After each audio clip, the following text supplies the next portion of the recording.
Ya udah kita curhat aja dulu ya. Jadi sebenarnya tadi kita udah record videonya untuk ngobrol sejenak part 21. Tapi ternyata mic-nya nggak ke-record. Jadi kesalahan tadi si Bangke. Bukan kesalahan individu, tapi ini kesalahan kita berdua. Ya, jadi harus di take ulang.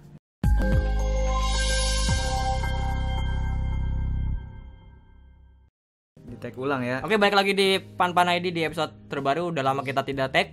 Jadi selama kita tidak tag ada berita-berita baru dari JKT48 yang sangat kalian tunggu dan kita tidak tunggu.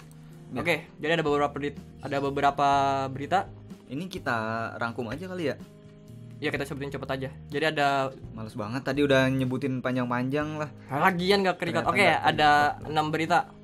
Jadi yang pertama ada After Rain, di mana project JKT48 udah berjalan. Kedua, JKT48 ngumumin kalau mereka dan membernya udah punya akun TikTok. Ketiga ada Dita Bokin, Dita Karang namanya. Dita Karang yang berhasil tembus ke dunia per K-popan.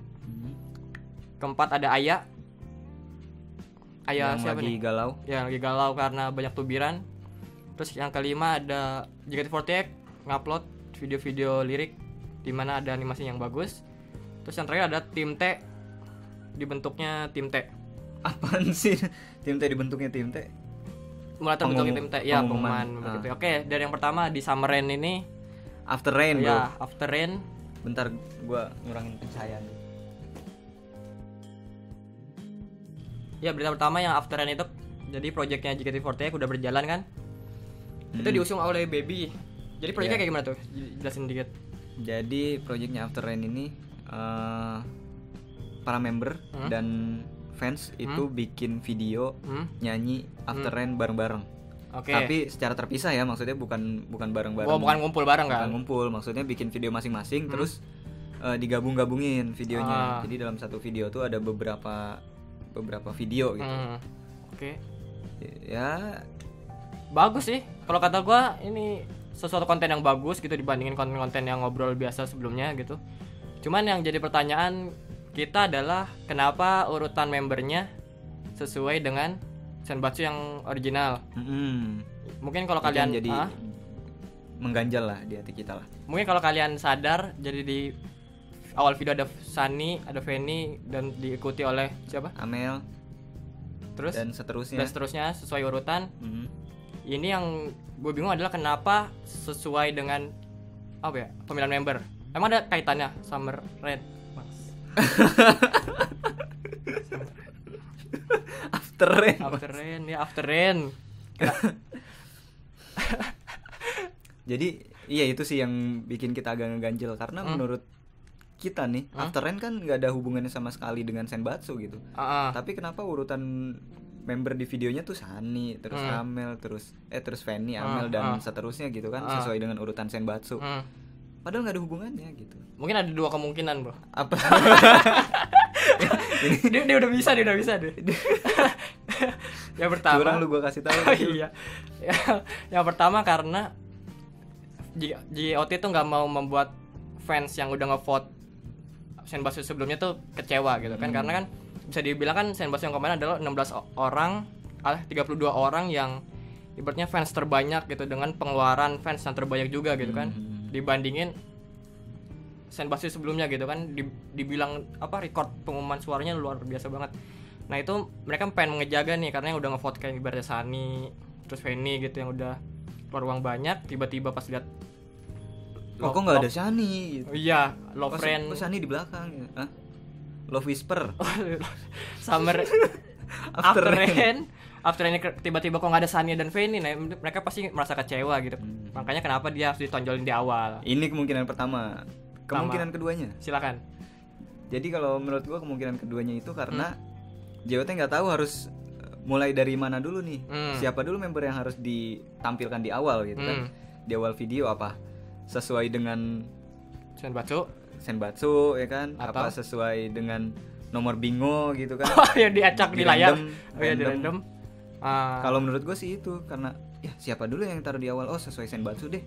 Jadi kita taruh Shani dulu, terus Fanny dulu dan seterusnya. Ya itu sih yang bikin kecewa juga. Ya kenapa harus Shani? Enggak, kalau emang gitu bisa di random, ibaratnya Grey dulu atau Brielle dulu.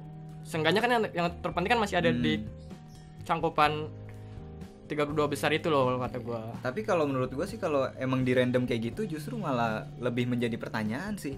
Oh iya benar-benar. Kenapa sih kok malah Grey dulu? Iya. Kenapa kok malah Brielle dulu gitu kan? Karena emang cocok sih kalau Brielle. Waduh.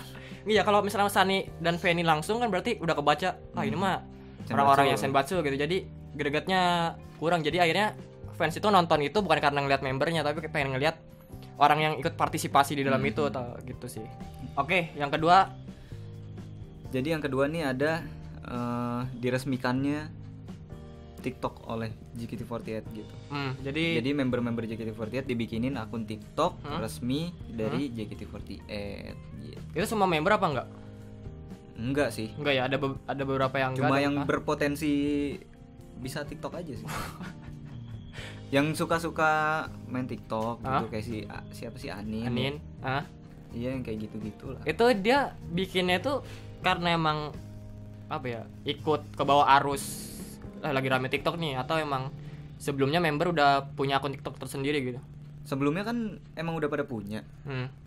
Ya mungkin menurut JOT daripada mereka bikin akun dengan nama mereka sendiri mungkin ya kan.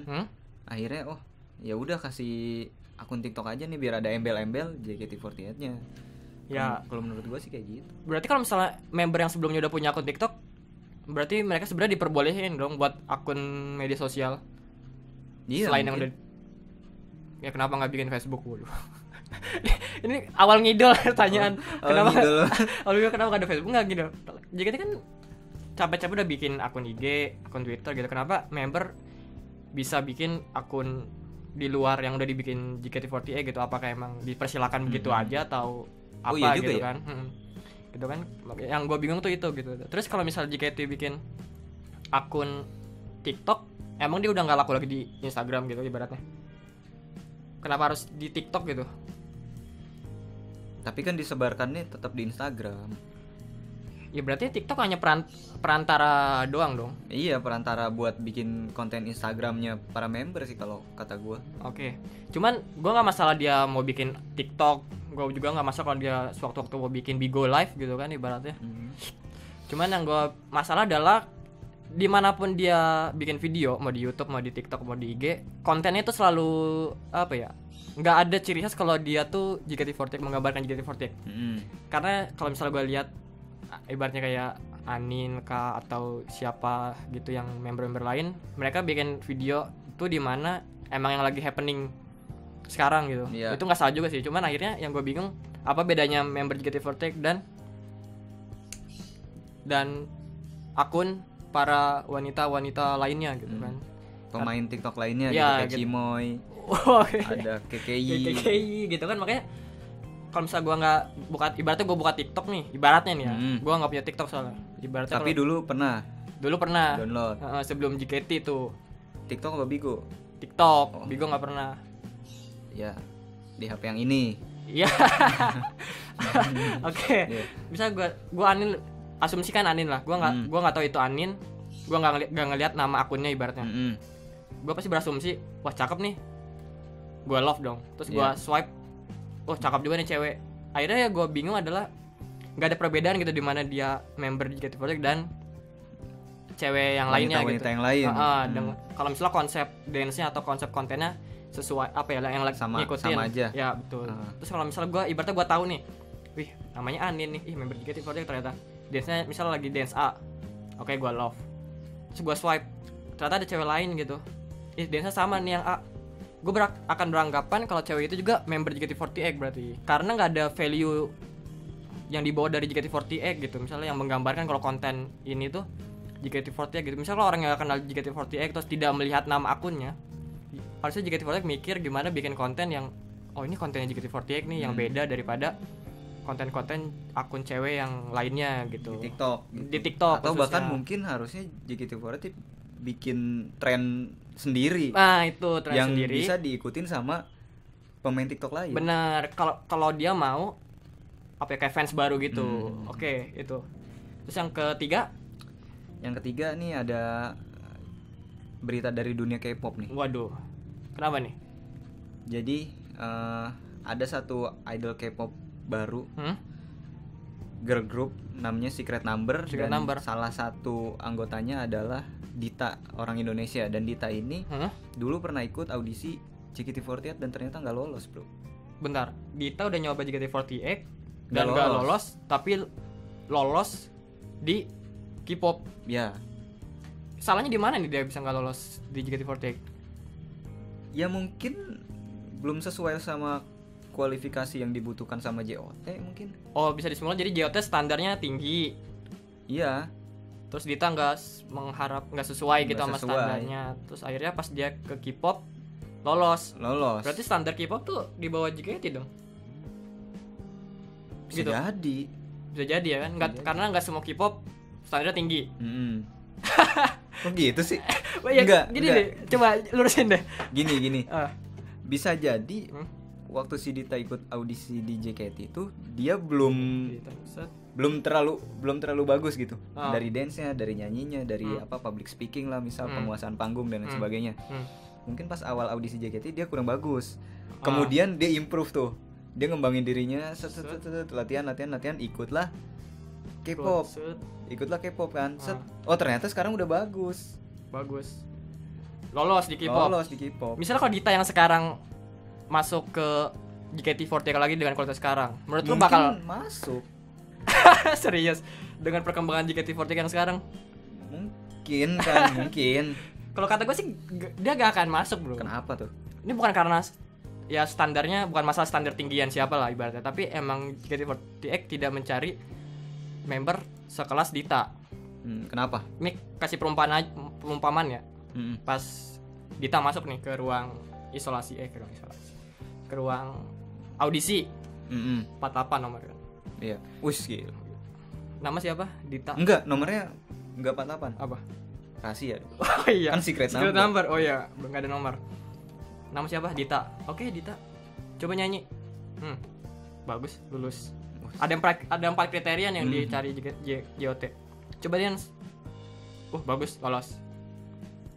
Coba, kan udah mikir nih, wah kita mau bikin TikTok nih, berarti dia harus bisa dance TikTok dong. Coba dance TikTok. Wah, kok kaku, kok kurang wow gitu. Kurang. Kita juga punya akun YouTube nih, ngobrol-ngobrol nge-vlog. Coba nge-vlog di YouTube. Kurang.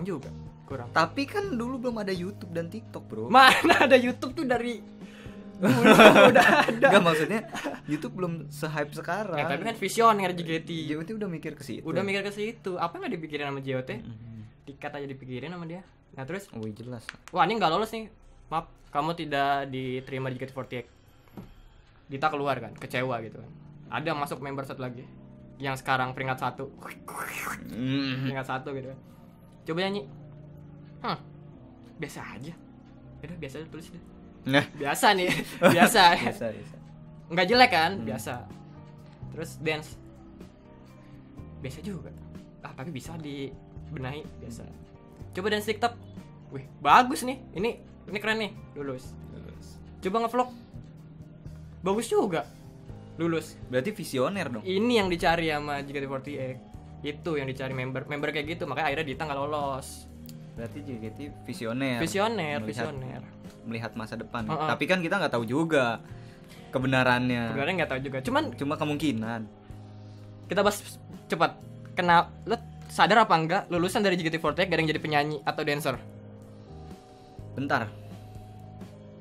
Ada Sandy jadi nyanyi dangdut.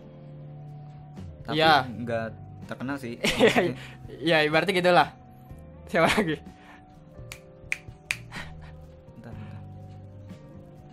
Ntar gue inget. Udah nggak ada. Lu bandingannya dari Cleo sampai yang kemarin Ayana keluar, apakah ada yang jadi penyanyi dan dancer? Iya ya. Nggak ada. Paling bagus tuh main film. Kedua ambasador e-sport, artis Instagram, dan bakal memunculkan artis TikTok ntar kalau ada yang graduate. Iya ya. Nah, jadi kan kayak misalnya yang dulu yang graduate karena dia sering upload di Twitter, di IG gitu kan. Akhirnya dilirik sama manajemen e-sport atau ambassador lainnya, akhirnya ditawarin kontrak, dia mau keluar. Terus karena membernya yang sering main film, akhirnya dia keluar, pengen main film. Terus nanti misal ini member bagus nih di TikTok, ternyata di kontrak di TikTok, keluar.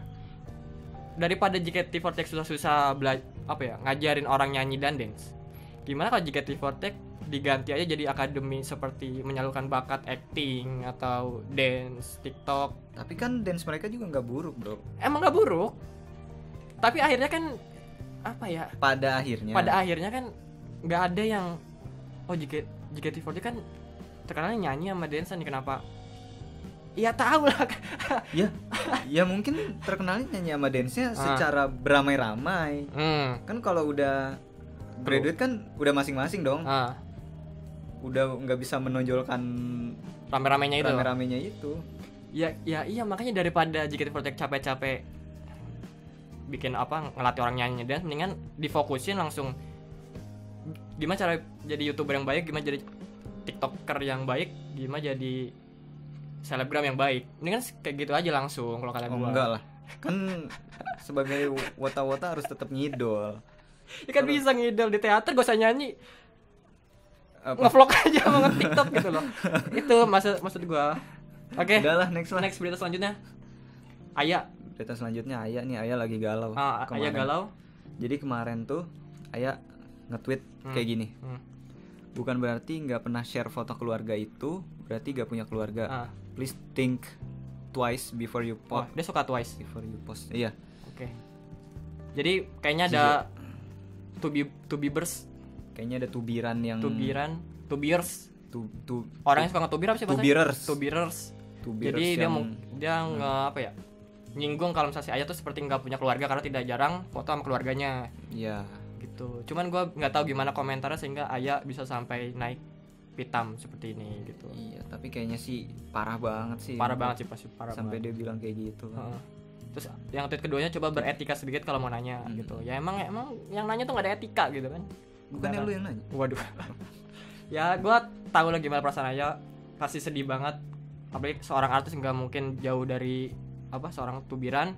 Cuman yang gue disayangkan adalah dia harus sefrontal itu untuk memukakan perasaannya. Bukannya dilarang, cuman dia kan masih pakai embel-embel JKT48, di mana menunjukkan kelemahan dia, berarti ibaratnya itu bakal jadi senjata buat para tubiers lainnya gitu kan, yang Aya ternyata gampang ini lagi lah. Karena suksesnya tubiran orang itu kalau misal kita tersulut emosi gitu. Dan itu juga sebagai idol harus bisa nahan diri, walaupun sekesal-kesalnya tetap jangan sampai keluar atau diketahui oleh orang lain. Seperti itu. Terutama tubirers ya. Iya, tubirers. Lanjut nih. Oke. Selanjutnya ada video lirik. Jadi akhir-akhir ini JKT itu udah lagi rajin upload video-video lirik yang ada background animasinya. Itu bagus banget. Gimana menurut lo, bro? Itu mungkin kayaknya JKT48 menjawab pertanyaan kita, tantangan kita. Kalau misalnya selama ini JKT48 selalu bikin konten yang hanya ngobrol atau nge-vlog biasa gitu kan, tidak ada value. Kalau mereka JKT48 akhirnya mereka balik lagi nih ke tracknya, walaupun masih jauh dari track aslinya, tapi seenggaknya udah mulai belok ke arah yang benar. Video lirik gue suka, tapi masih ada kurang ya. Apa tuh? Apa kurangnya? Enggak, kalau misalnya dari segi video dan liriknya bagus banget. Videonya keren banget itu. Kayaknya baru bisa dikatakan JKT48 kerja itu kayaknya, staffnya tuh buat bikin gituan. Kerja keras banget. Cuman akhirnya gue pengen ngeliat member nyanyi langsung di video tersebut gitu, secara dance-nya dan nyanyi. Karena kalau misalnya kayak gitu ya ibaratnya gue di Spotify juga kan ada yang sekarang ada liriknya juga, ada mode lirik Spotify bisa baca lirik, seenggaknya sama aja. Cuma akhirnya di platform musik kan nggak bisa ngelihat dance-nya member. Itu mungkin salah satu kelebihan yang bisa di-improve lagi. Seperti itu. Next, yang terakhir. Ya, terakhir di minggu-minggu ini Melody udah mulai membentuk tim T baru nih. Oke. Dimulai dari 4 hari yang lalu ya? Ya, udah 4 hari sama sekarang. Oke, yang gue bingung adalah kenapa Yori di awal. Gitu yang gue bingung sama sekali. Iya, jadi tim T yang sekarang tuh yang udah diumumin tuh Yori, terus Ratu, ada Day, Lulu sama Adele. Kenapa Yori di awal? Itu pertanyaan gua. Oh gitu. Iya. Yori ini adik kita nih. Kenapa nih adik kita? Kenapa dia Yori di awal ya?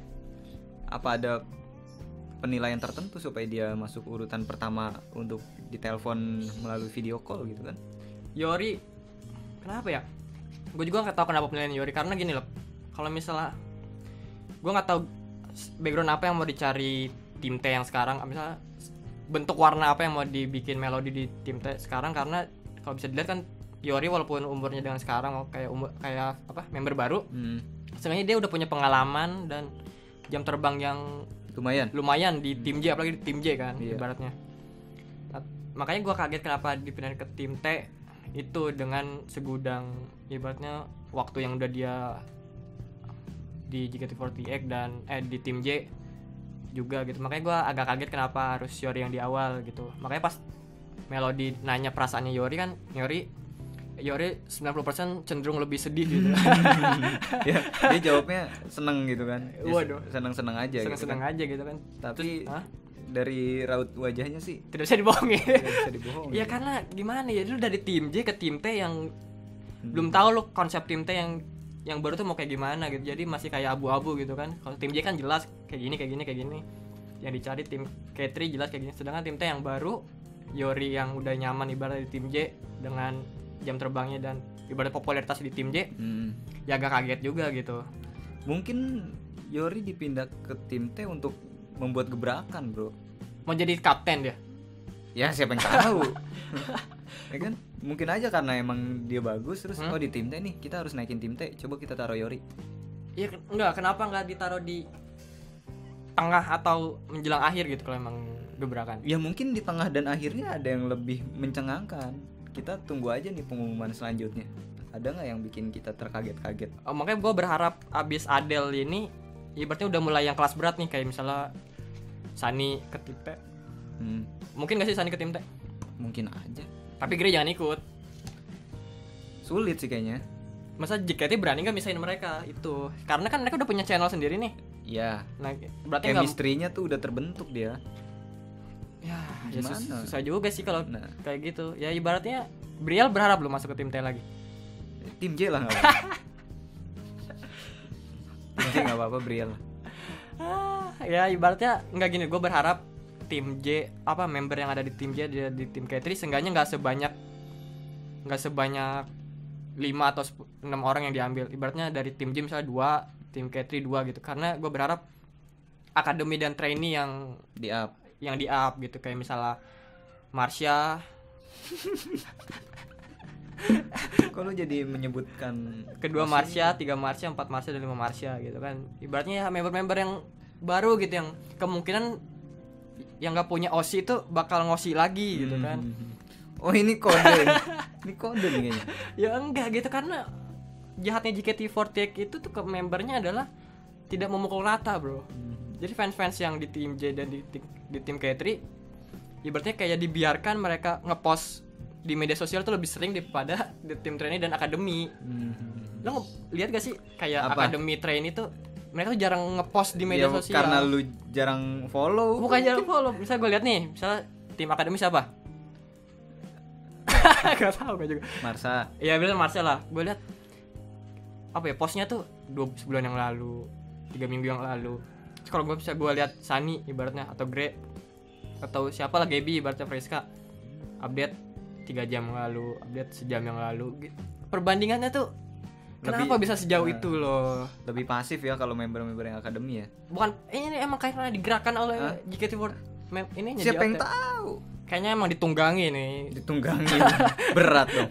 Jadi emang JKT48 tidak mau akademi dan trainee itu ibaratnya sering ngepost. Kalau sering ngepost kan akhirnya sering dilihat orang nih. Kan akhirnya orang-orang kayak gua kan, wih, ternyata lebih bagus nih daripada yang sekarang. Akhirnya pada pindah nih. Siapa tahu kan emang akademinya nggak pengen ngepost. Karena gua ngerasa mungkin fans gua masih sedikit gitu kan. Ya bukannya pemikiran gitu malah salah kan, berarti masih dikit, harusnya gue sering upload nih. Enggak lah, ntar dikira orang kepedean amat nih orang gak ada fansnya, ngupload foto terus gitu kan. Malah bagus lah. Mungkin to bearers kan ya mengantisipasi. Intinya itulah. Pokoknya ya kita berharap JKT lebih baik lagi daripada sebelumnya. Pasti. Semoga pastilah TikTok juga berjalan dengan baik dengan konten-konten yang baik juga yang ada menggambarkan value kalau misalnya ya ini JKT loh, bukan yang lain gitu kan. Oke. Udah gitu ya kali. Udah. Ya udahlah, itu aja lah. Ya. Makasih yang udah nonton episode kali ini. Ya. Jangan lupa saksikan terus Pan Pan ID. Sampai jumpa di video-video selanjutnya. Nah,